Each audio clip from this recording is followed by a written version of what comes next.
बात जान की हो या शान की, मेरे पास कुछ कॉन्टैक्ट्स हैं जो तुम्हारी मदद कर सकते हैं। नहीं नहीं अंकल, मैं उन बेवकूफों को हैंडल कर लूंगा। रजत, जब तुम्हारा काम हो जाए तब तुम और आलिया बाहर घूम आना। तुम दोनों एक दूसरे के साथ जितना वक्त बिताओगे उतना अच्छा होगा। मैं चलूंगी, मुझे भी कोई प्रॉब्लम नहीं है। आलिया ने बिना मन के कहा, क्योंकि वो जानती थी कि उसके पापा उसकी एक कंसर्न नहीं सुनेंगे। उसी वक्त लिविंग रूम में बाहर से कोई आया और हाँफते हुए बोला, मनोज सर, बाहर दो लोग आए हैं और वो रजत सर के लिए पूछ रहे हैं। अच्छा? बोलते हुए मनोज ने रजत की तरफ देखा। जिनके बारे में तुम बात कर रहे थे शायद वो लोग आ गए। क्या तुम चाहते हो मैं साथ चलूं?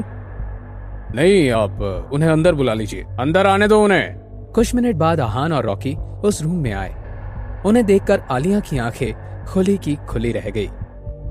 विकी भाई कहाँ है? तुमने उनके साथ क्या किया है?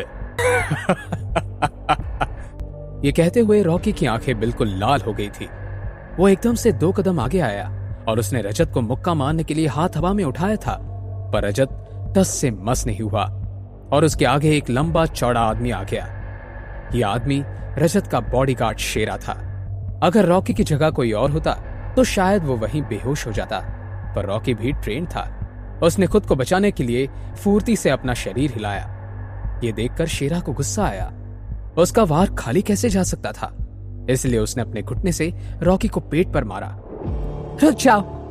पीछे से एक आवाज आई और सब आलिया की तरफ देखने लगे। क्या तुम इन्हें जानती हो? हाँ, ये मेरे दोस्त हैं, इन्हें जाने दो। ये कैसे दोस्त है तुम्हारे? मैंने तो इनके बारे में कभी नहीं सुना। डैड, सच में ये मेरे दोस्त हैं। उधर रजत गुस्से से लाल हो रहा था। आलिया, आप मुझसे कुछ भी मांग लें आपको दे दूंगा, पर मैं इन्हें नहीं छोड़ूंगा। पर मेरे फ्रेंड्स? आलिया, बस हुआ, तुम्हें बीच में बोलने की कोई जरूरत नहीं है। ये सब बातें सुनकर आहान मुस्कुरा रहा था। आलिया उतनी भी बेवकूफ नहीं थी जितना वो समझ रहा था। उसने उसका साइड लेकर खुद को बचा लिया था। तुम किसका इंतजार कर रहे हो? ये सुनते ही शेरा जोश में आ गया और उसने अपना पैर जमीन पर पटका। इतने में आहान ने रॉकी से कहा, उसके पैर? शेरा की कमजोरी उसकी लोअर बॉडी थी। अपनी ऑब्जर्वेशन की वजह से आहान को यह बात पता चल गई थी। जैसे ही रॉकी ने उसकी कमजोरी पर हमला किया, उसकी सारी ताकत और स्ट्रेंथ खत्म हो गई। कौन हो तुम? आहान, मैं जानता हूं कि विकी को कुछ नहीं हुआ है, इसलिए सीधे सीधे बता दो वो कहां पर है। और अगर मैंने नहीं बताया तो? अभी तक तुमने जो भी देखा वो बस ट्रेलर था। पूरी पिक्चर अभी भी बाकी है। वो विकी मरा नहीं है, वो वशिष्ठ हाउस में बंद है। वहां जाने की हिम्मत है तुमने? डरने वाली बात क्या है इसमें? तुम बस रास्ता बताओ। हाँ, तुम में हिम्मत है, और अगर ऐसा है तो मेरे साथ चलो। रजत, आलिया को भी अपने साथ ले जाओ। आलिया, तुम्हारा क्या ख्याल है? आलिया चाहकर भी मना नहीं कर सकती थी, क्योंकि मनोज आलिया की तरफ घूर रहा था। मुझे कोई परेशानी नहीं है। चारों गाड़ी में बैठे और वशिष्ठ हाउस की तरफ जाने लगे। जब गाड़ी एक जगह रुकी तो आहान को समझ आ गया कि वशिष्ठ हाउस और कुछ नहीं बल्कि एक वेकेशन होम था। वशिष्ठ हाउस में बहुत खूबसूरत फूल, रजत के पास सबसे बेसिक कार्ड था। ये देखकर आहान को हंसी आ गई। जैसे ही उसने वो कार्ड देखा, उसी वशिष्ठ हाउस में एंट्री मिल गई उसको। आलिया, तुम चाहो तो यहाँ कभी भी आ जा सकती हो। मैं तुम्हारे लिए प्लैटिनम कार्ड लूंगा, फिर तुम यहाँ की सारी एक्टिविटीज एंजॉय कर सकती हो। रजत ने आलिया से कहा। यह सब सुनकर आहान इरिटेट हो रहा था। फिर रजत पीछे मुड़ा और इन दोनों से कहा, तुम्हारा विकी इनर कोर्ट में बंद है, वहां सिर्फ मनाली के हाई क्लास लोग जा सकते हैं। यह सुनकर आहान के चेहरे पर हंसी आ गई। कुछ देर बाद कार रुक गई। सबसे पहले रजत गाड़ी से उतरे और उसने पीछे आहान और रॉकी को भी उतरे देखा। जैसे ही वो गेट के आगे पहुंचे, उन सिक्योरिटी गार्ड के लीडर ने रजत को देखकर स्माइल किया और कहा, वेलकम सर। चोपड़ा सर आपका अंदर इंतजार कर रहे हैं। मैं इन्हें अंदर लेकर जाता हूं। और इतना बोलकर वो आहान की तरफ देखने लगा। अब तुम्हें यहां आने का पछतावा होगा। कार एक बहुत बड़े बंगले के आगे रुकी। आहान उस जगह को सीरियसली देखने लगा। वहां बहुत सारी सिक्योरिटी थी। सबसे पहले रजत गाड़ी से उतरा और उसके पीछे आहान और रॉकी भी उतरे। जैसे ही वो गेट के आगे पहुंचे, उन सिक्योरिटी गार्ड के लीडर ने रजत को देखकर स्माइल किया और कहा, वेलकम सर, चोपड़ा सर आपका अंदर इंतजार कर रहे हैं, मैं इन्हें अंदर लेकर जाता हूं। और इतना बोलकर वो आहान की तरफ देखने लगा। अब तुम्हें यहां आने का पछतावा होगा। रजत की ये बात सुनकर आहान मुस्कुराने लगा। जब वो उस बंगले में घुसा तो उसे एहसास हुआ कि इतने बड़े बंगले में कोई था ही नहीं। आहान इस बारे में सोच ही रहा था कि इतने में रजत ने अपना कार्ड निकालकर दरवाजे के सामने स्वाइप किया, जिससे दरवाजा एलिवेटर की तरफ खुला। चारों लोग एलिवेटर से 5 में गए। जैसे ही एलिवेटर का दरवाजा खुला, लाउड म्यूजिक बज रहा था और अलग अलग कलर की लाइट्स फ्लैश हो रही थी। जब सबकी आंखें उन लाइट्स में एडजस्ट हुई, तब पता चला कि वो एक बार था। आहान सब कुछ ऑब्जर्व करके एनालाइज कर ही रहा था कि तभी वहां एक आदमी आया। उसने स्टाइलिश सूट पहना हुआ था और वो काफी यंग और फिट था। उसका नाम अभिषेक चोपड़ा था। उस आदमी को देखकर रजत के एक्सप्रेशंस बिल्कुल बदल गए थे। उसने बहुत इज्जत से कहा, मिस्टर चोपड़ा, मैं इन दोनों को यहां ले आया। तो तुम दोनों हो जो शिमला से आए हो? हाँ, हम ही हैं। तुम में तो बहुत हिम्मत है। विकी भाई कहाँ है? विकी? आओ मेरे साथ। कुछ कदम चलने के बाद सब एक जेल के सामने पहुंचे, जिसमें विकी बंद था। उसका पूरा शरीर लहूलुहान हुआ था। विकी की ऐसी हालत देखकर आहान और रॉकी की आंखें खुली की खुली रह गई। उन दोनों को बहुत गुस्सा आ रहा था। रॉकी जैसे ही आगे बढ़कर उस आदमी पर हमला करने वाला था, उसने बंदूक निकाल ली थी। देखते हैं तुम मुझ पर पहले हाथ उठाते हो या फिर मैं बंदूक पहले चलाता हूं। रॉकी अभिषेक को घूरता रहा, पर उसने हमला करने की हिम्मत नहीं की। तभी रजत ने रॉकी को लात मारी और कहा, तुम तो लड़ने में माहिर हो ना, अब लड़ो। फिर उसने आहान की तरफ देखा और कहा, और तुम बहुत स्मार्ट समझ रहे थे ना खुद को, अब बोलो। हाँ, तुम्हें इस बंदूक पे भरोसा है? तुम कहना क्या चाहते हो? अंधे हो क्या? दिखाई नहीं दे रहा कि मिस्टर चोपड़ा के हाथ में बंदूक है? ट्रिगर दबाते ही तुम्हारा काम खत्म। रजत ने हैरान होते हुए कहा। आहान रजत की बातें सुनकर मुस्कुराने लगा। Desert eagle, 0.357 inch in diameter, firing speed of 378 meter per second and bomb capacity of 8। और ये बनी थी 1985 में। क्यों? सही कह रहा हूं ना? अभिषेक बिल्कुल हैरान था। जब से आहान उस बिल्डिंग में आया था, वो बहुत शांत था। अभी बंदूक को देखकर उसके एक्सप्रेशंस बिल्कुल नहीं बदले थे। वो इतना कॉन्फिडेंट कैसे था? आहान ने ना में सर हिला दिया। जब आहान ने ना किया तो अभिषेक और भी हैरान और परेशान हो गया। वो अच्छे से जानता था कि इस बंदूक के बारे में किसी को भी आसानी से पता नहीं हो सकता था। अभिषेक ने कंफ्यूज होकर आहान से पूछा, क्या तुम मार्शल आर्ट में ट्रेनिंग करते हो? आहान ने इस बात का कोई जवाब नहीं दिया, बस मुस्कुराने लगा। उसकी मुस्कुराहट देखकर अभिषेक को और भी अजीब लगने लगा। वो सोचने लगा था कि क्या रजत के लिए आहान से पंगा लेना सही होगा? अगर ये सच में मार्शल आर्ट में ट्रेंड है तो फिर इसके पीछे बहुत लोग होंगे। अगर इस आहान को कुछ हो गया तो मुझे और मेरे परिवार के लिए प्रॉब्लम्स खड़ी हो सकती हैं। अगर तुम वहां से हो जहां से मैं सोच रहा हूं, तो फिर आज का हादसा बस एक मिसअंडरस्टैंडिंग होगी। तुम इस आदमी को वापस लेके जा सकते हो। मिसअंडरस्टैंडिंग? रियली? तुम्हारे कहने का मतलब क्या है? अभिषेक समझ चुका था कि आहान इस मामले को इतनी आसानी से जाने नहीं देगा।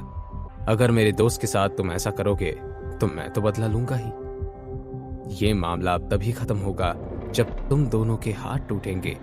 तुम्हें दिखाई नहीं देता अभिषेक के हाथ में गन है और तुम हमारे साथ लड़ने तोड़ने की बात कर रहे हो? इतना बोलते ही रजत ने वहां पड़ा एक हथियार उठाया और रॉकी की तरफ फेंका। तुम्हारी इतनी हिम्मत! इतना बोलते ही आहान ने रजत को कसकर थप्पड़ लगाया, जिसकी वजह से वो उड़कर कुछ कदम दूर जाकर गिरा। ये देखकर अभिषेक को गुस्सा आ गया। ये तुमने क्या किया? यह हिम्मत तुम्हें गोली चलाने की? आहान ने गुस्से में कहा। यह सुनकर अभिषेक भी अपना आपा खो बैठा और ट्रिगर दबा दिया। गोली हवा को चीरते हुए आहान के आईब्रोज के बीच में थी। उसने खुद को इस तरह बचाया जिसे देखकर सब हैरान थे। अभिषेक की आंखें खुली की खुली रह गई। अभिषेक का दिल जोर से धड़क रहा था। तुम्हें अभी भी गोली चलानी है? यह सुनकर अभिषेक कांपने लगा। उसने अपने घुटनों के बल बैठते हुए डरते हुए कहा, मुझे माफ कर दो, रहम करो मुझ पे। आहान का अभिषेक को माफ करने का इरादा बिल्कुल नहीं था। उसने ना में सर हिलाया और रॉकी से कहा, इसे अच्छे से सबक सिखाओ। जी यंग मास्टर, रॉकी ने जवाब दिया। उधर आहान शांति से खड़ा मुस्कुरा रहा था। तुम्हें अभी भी गोली चलानी है? यह सुनकर अभिषेक कांपने लगा। उसने अपने घुटने के बल बैठते हुए और डरते हुए कहा, मुझे माफ कर दो, रहम करो मुझ पे। आहान का अभिषेक को माफ करने का इरादा बिल्कुल नहीं था। उसने ना में सिर हिलाया और रॉकी से कहा, इसे अच्छे से सबक सिखा दो। जी young master. Sir please please मुझे माफ कर दीजिए सर, मुझसे बहुत बड़ी गलती हो गई। मेरे बड़े भाई राज चोपड़ा है, मुझे उनके खातिर ही माफ कर दो सर। रॉकी रुको मत, डू इट। अभिषेक को इतना दर्द हो रहा था कि उसका पूरा शरीर कांपने लगा था। तभी रजत में थोड़ी हलचल हुई। अभिषेक की ऐसी हालत देखकर उसने भागने की कोशिश की, पर आहान ने उसे पकड़ लिया। आहान ने रजत को रॉकी की तरफ धक्का देते हुए कहा, इसके साथ भी वही करो जो ये डिजर्व करता है। अपने मास्टर की बात मानते हुए रॉकी ने वही किया जो उसने अभिषेक के साथ किया। दर्द की वजह से रजत भी बेहोश हो चुका था। इतना हंगामा सुनकर वहां कुछ सिक्योरिटी गार्ड भागते हुए आए। अभिषेक की ऐसी हालत देखकर वो सब हैरान थे। उन्होंने जैसे ही आहान और रॉकी पर हमला करना चाहा, अभिषेक ने नीचे गिरे हुए ही चिल्लाया, नहीं, जाने दो उन्हें। ये आप क्या कर रहे हैं मास्टर? तुम्हें सुनाई नहीं दे रहा क्या कि मैं क्या बोल रहा हूं? जाओ यहां से। आहान के चेहरे पर मुस्कान आ गई। सर, आपके दोस्त की यह हालत मेरी और रजत की वजह से हुई है। आप प्लीज इस वशिष्ठ हाउस को कोई नुकसान मत पहुंचाना। उसने अभिषेक की बात का कोई जवाब नहीं दिया। बस विकी को जेल से निकाला और अस्मिता को कॉल किया। उसने अस्मिता को विकी का इलाज बेस्ट प्राइवेट हॉस्पिटल में करवाने को कहा। इतना कहकर वो वहां से निकलने लगा। तब आलिया भी उसके पीछे पीछे जाने लगी। तुम मेरा पीछा क्यों कर रही हो? I am sorry about what happened on the train. No need, मैंने उन बातों पर ज्यादा ध्यान नहीं दिया। पर अब बेटर यही होगा कि तुम मुझे फॉलो ना करो। आलिया कुछ देर वहीं खड़ी रही और फिर उसने अपने पापा को कॉल किया। फोन उठाते ही मनोज शर्मा ने खुशी से पूछा, रजत ने मैटर सॉल्व कर दिया? डैड, आप श्योर थे ना कि रजत ही जीतेगा? ऑफ कोर्स, मुझे पता है कि रजत ही जीता है। डैड, यहाँ आकर देखिए, रजत और अभिषेक दोनों अपनी हड्डियां तुड़वा कर बैठे हैं। तुम मजाक कर रही हो ना? आइए और खुद देख लीजिए। आलिया आहान के साथ एक अच्छा रिश्ता बनाना चाहती थी, पर अपने पिता की वजह से उसे ऐसा करना मुश्किल था। उधर मनोज शर्मा हैरान थे। उन्हें विश्वास नहीं हो रहा था कि अभिषेक चोपड़ा की ये हालत हो गई है। इधर अभिषेक परेशान था क्योंकि आहान ने वशिष्ठ हाउस के बारे में साफ साफ कुछ नहीं कहा था। उसने तुरंत अपने भाई को कॉल किया और सारी बात बता दी।